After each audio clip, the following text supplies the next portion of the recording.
If you've got a TV, you may know who she is. She's the host of a weekly show on MSNBC. She's an icon on the progressive left. There's not a single fashionable opinion that Joy Reid doesn't have or isn't happy to denounce you for not having. She's a total star in Brooklyn, of course, but she wasn't always this way and didn't always have these beliefs. Back in 2006, Joy Reid sounded like a very different person. On her blog at the time, she opposed gay marriage, mocked gay people, and people she thought were gay. Now, given where she is now, these are obviously highly embarrassing opinions to have had. When the posts were discovered, she had a couple of options. She could have just apologized. People change their opinions all the time, and good for them. Why wouldn't they change their opinions? America has changed, is changing. So an honest explanation would have been just fine, and we would have defended her in that, of course. But that's not what Joy Reid did. Instead, she lied about it. She claimed she never wrote those blog posts in the first place. Someone else did. She said she'd been hacked. Sinister agents, perhaps employed by Vladimir Putin, somehow broke into her blog retroactively to add the remarks. It really sounds like an MSNBC segment, part of what they run every night. She said it was a disinformation campaign waged by whom? We don't know. Shadowy forces.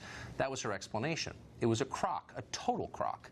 And we know it was a crock because Reid's blog posts were archived by other websites, including the Library of Congress here in Washington, all the way back to 2006. That means in order for her claims to be true, which they're not, the secret hacking plot must have begun at least 12 years ago before anyone knew or cared who Joy Reid was. That's a lie. It's a childish lie. You'd have to be a moron to believe it. Yet she's telling it. Here's the interesting part, though. NBC News is endorsing all of this as true and trying to convince other people it's true. Yesterday, the network circulated a vague report by an extremely odd person called Jonathan Nichols, who says he's an independent security consultant, whatever that is, in which he affirms Joy Reid's ludicrous fantasy. Obviously, he offers no evidence. Keep in mind that NBC, which is passing this out to other news organizations, claims itself to be a news organization. And news organizations are not supposed to lie. That's rule one. And yet NBC executives make a habit of lying. They lied about the Access Hollywood tape a couple of years ago. You'll remember that tape was leaked by NBC to David Fahrenthold at the Washington Post, who was a college friend of NBC News chief Noah Oppenheim. The goal in that leak was to help Hillary Clinton just 2 days before a presidential debate, and it helped.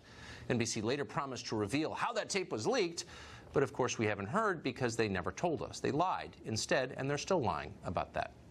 NBC also lied when it ran interference for sex attacker Harvey Weinstein, which it did repeatedly over a long period. You'll remember that network killed Ronan Farrow's investigation into Harvey Weinstein. He had the goods, and yet NBC claimed that Farrow hadn't nailed down the story. By the way, he went and sold the story the next day to The New Yorker, but NBC said it just wasn't ready yet. Another lie. Now NBC is helping Joy Reid lie once again, and almost nobody else in the media is saying anything about it, except Michael Graham. He's a columnist for the Boston Globe, and he joins us now to tell us what exactly is going on. So, look, I just want to be completely clear. I am okay with people changing their views. My views on almost everything have changed. So I don't think there's a sin in that. And to come out and say, yeah, I thought that, I don't think that anymore, is totally fine. Why would NBC endorse and ratify and disseminate what is so clearly a false explanation from Joy Reid?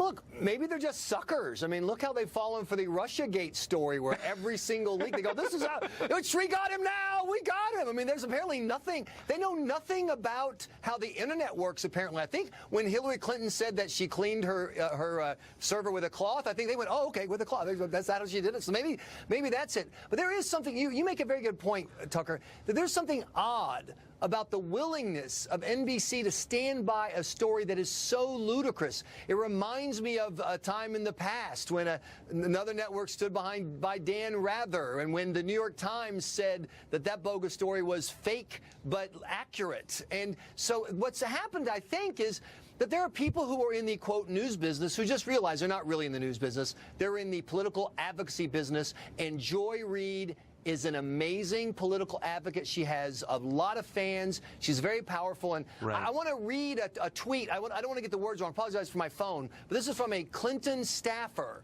who tweeted out today and then blocked me, so I had to look it back up. Make sure you're evaluating this Joy Reid situation through an intersectional lens. She is one of the most important black female voices on TV. Come Thanks. Well, wait. How about the fact lens? But just look, she's just lying. She's lying. Obviously, nobody went in the Wayback Machine to 2006 because, one day I know this person will be on cable TV. I'll get them now. It's nonsense. But intersectionality, really? Is it so bad? But why? I wonder why. I mean, most people, if they work for a news organization and got caught doing something, and they went to the boss and they said, I have an idea. Let's make up a patently ludicrous lie that is provably untrue. The boss would say, how about not? Why don't you just say you did it, concede you did it, admit it, and most people, fair-minded people, will kind of forgive you and move on. Why would NBC further besmirch itself by tying itself to something so obviously false and stupid and insulting to the rest of us? Because there's a hardcore group of people who tune in. It's she's on the weekends, so it's kind of like bonus revenue. And they are there, once again, not for news. They're there to have their biases affirmed. And let's face it, Tucker, that's a problem across the left and right media. It happens a lot. And so that's why they're there. And so my Twitter feed today was full of people who said, I'm gay, I'm liberal, I don't care what she said, she hates Trump. She's really good at hating Trump. Well, and if you hate Trump enough, you can do whatever you want and all sins will be forgiven. Man, I'm not a Joy Reid fan. I mean, to put it mildly, she's attacked me. I think she's a race baiter. But I would have given her, and any honest person, a pass if she'd been honest, which she's not. By the way, I should tell our viewers that just a minute ago, the Daily Beast, which is an online blog, kind of a mediocre one, has announced it's putting a pause on Joy Reid's columns. Apparently she writes for them, not surprisingly. Anyway, Michael Graham, thanks for joining us. Appreciate it. Thanks for having me.